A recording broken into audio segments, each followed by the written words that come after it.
Hello, it's Jennifer Alexandria, and tonight I wanted to talk about a couple things. So, I did a post on pretty much most of my social media platforms. I'm still getting used to it. But I did a post about allowing, and it was pretty impactful for me to share how I was affected by allowing and to give that kind of like information, advice out to you guys.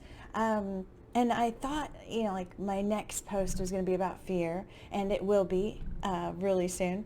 But tonight, when I went to go write my next post, I, yeah, I was reading my assistant.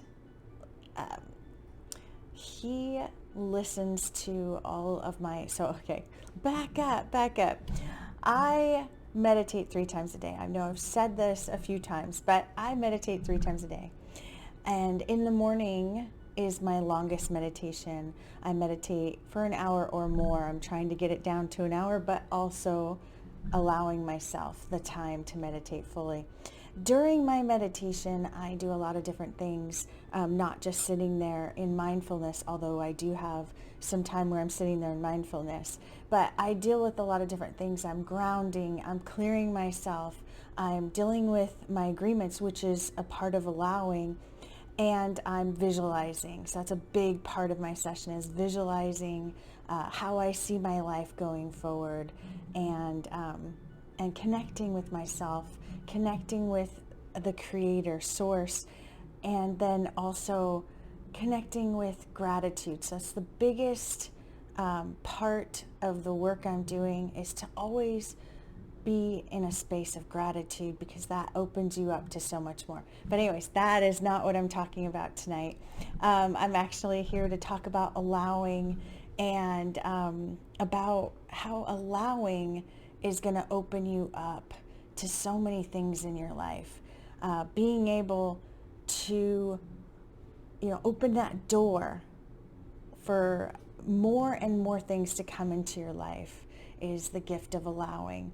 I didn't used to see it that way, actually.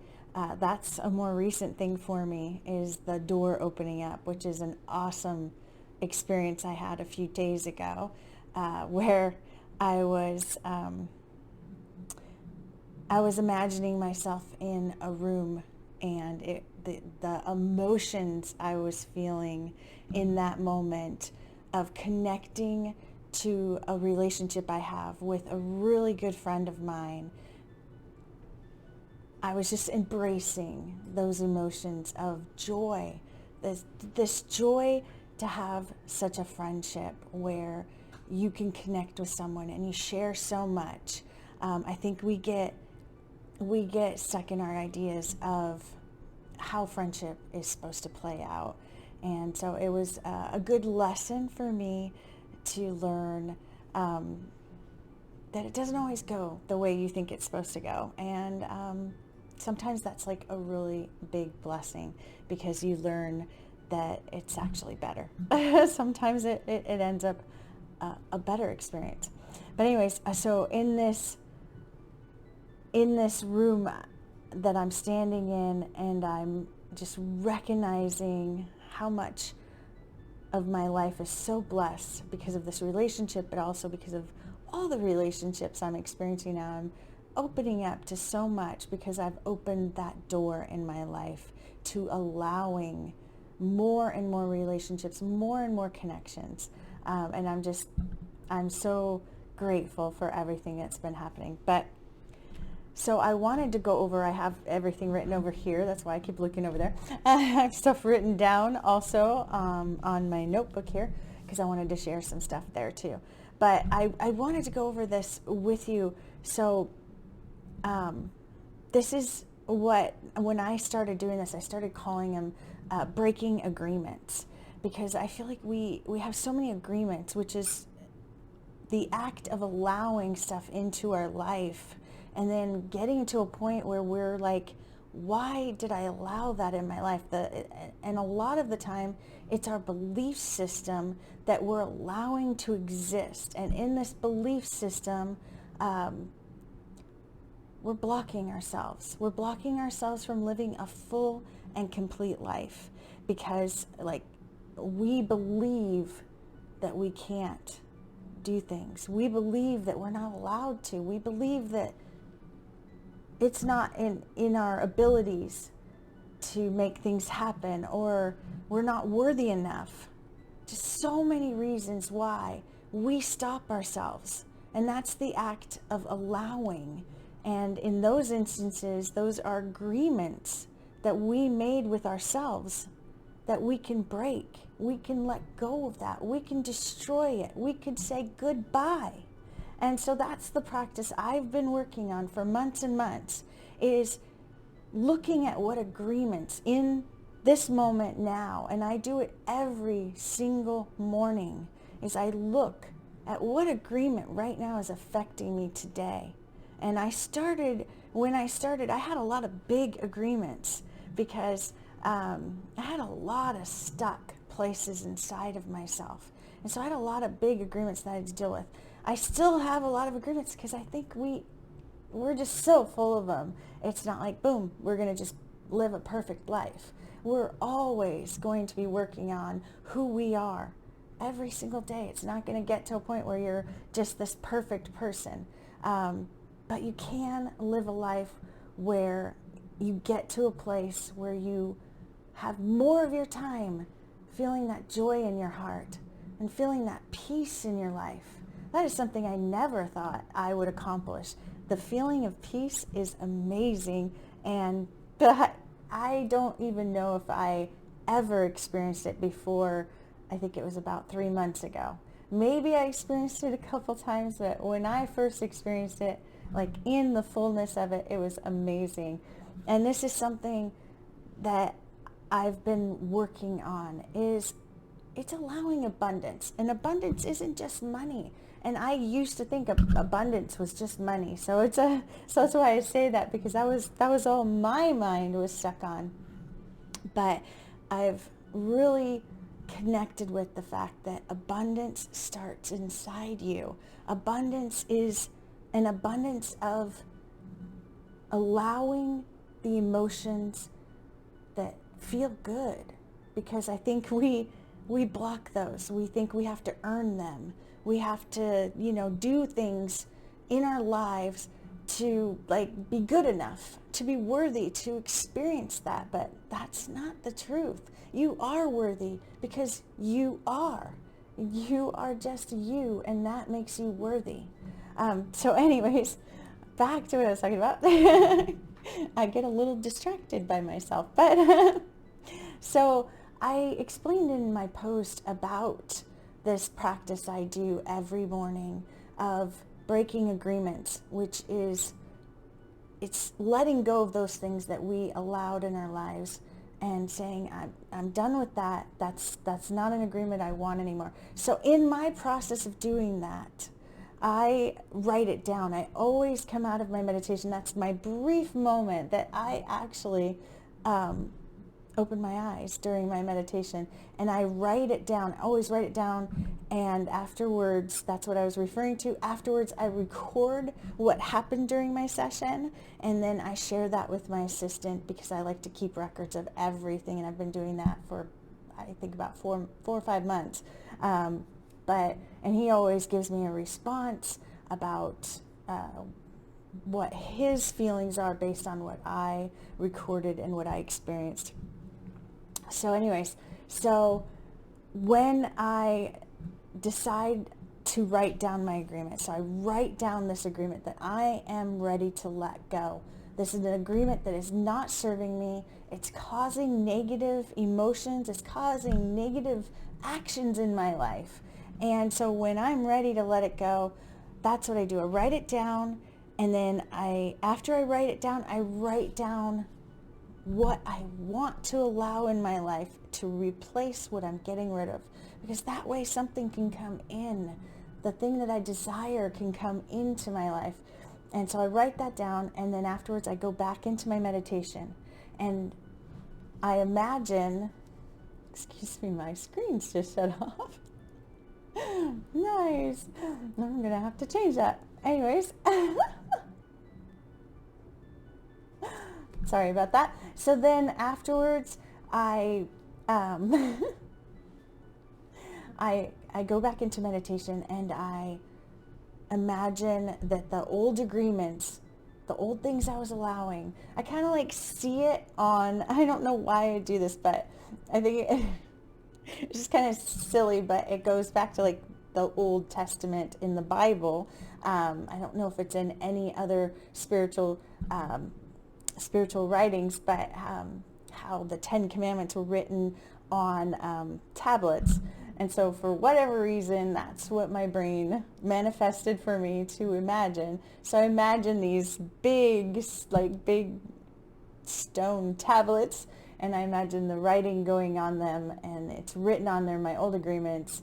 And then I imagine X's going over my old agreements. And then because I like to physically get into destroying my old agreements, I know this sounds so silly, kind of embarrassed to tell you this, but then what I do is I kick the tablet on, because I put multiple X's over the text, and I kick the tablet multiple times, and the tablet, like, I'm really strong obviously in my imagination, and the tablet is destroyed and it crumbles.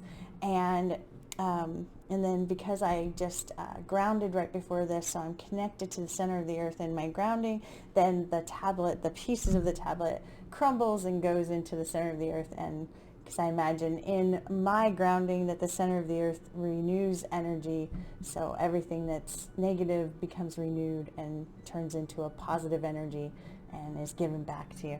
So that negative energy goes down into the center of the earth to be absorbed. But anyway, so that is how I destroy the tablet, and then I bring in my new agreements, and I just feel them entering into my heart, and I just feel them becoming a part of who I am. And then, like I said in my recording, I read my old agreement out loud, and I describe what I did, and then I read my new agreement, and I feel that. Anyway, so that's one of my techniques that I really wanted to share, because it has worked wonders for me. I have had so much growth by doing that, just releasing those agreements. I don't know if you've ever heard of other people, like when they don't want to let go of stuff, they write it on a piece of paper and then they burn it over a fire. So I think it's kind of similar to that, except I like to do something to replace it. I like to always make sure I'm not leaving that spot empty for that old agreement to like come back in, because we become attached to stuff that we become used to. Anyway, so in this whole process of putting this post up, I've had a lot of responses, and I'm so grateful for everybody responding. It means a lot to me. But like I said, I get a response from my assistant like every day, and his response really prompted me, which I wrote a bunch today. It prompted me to write about 100% responsibility. So this is something that I was going to talk about soon, and I've been kind of like putting it off because it's one of those subjects. It was really hard for me to take 100% responsibility. I actually most of my life I felt really stuck in a lot of my memories, stuck in my past, like traumas, things that happened to me. And one of the biggest things I was stuck in was the year I turned 14. A lot of stuff happened to me that year that was pretty negative. And I really got stuck on that. And my life was like turned upside down when I turned 14.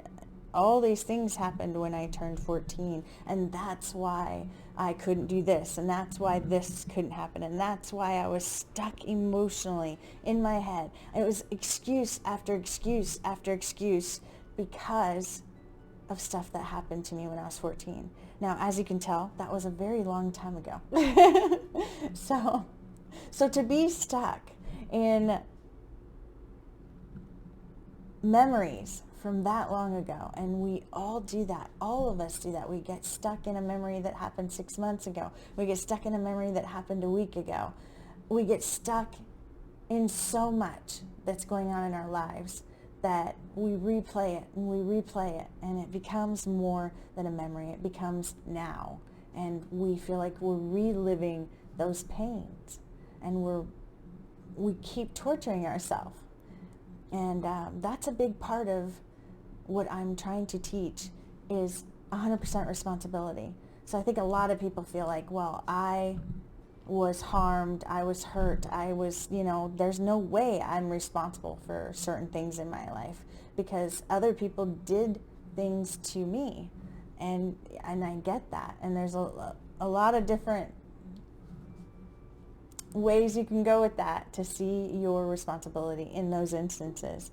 But definitely a big part of your responsibility is how you react to what happens in your life and how you decide to deal with it once it occurs, and how you decide to move forward with your life. That's taking 100% responsibility and living your life where you base your decisions moving forward and what you can accomplish based on the pains of your past, or different decisions you made that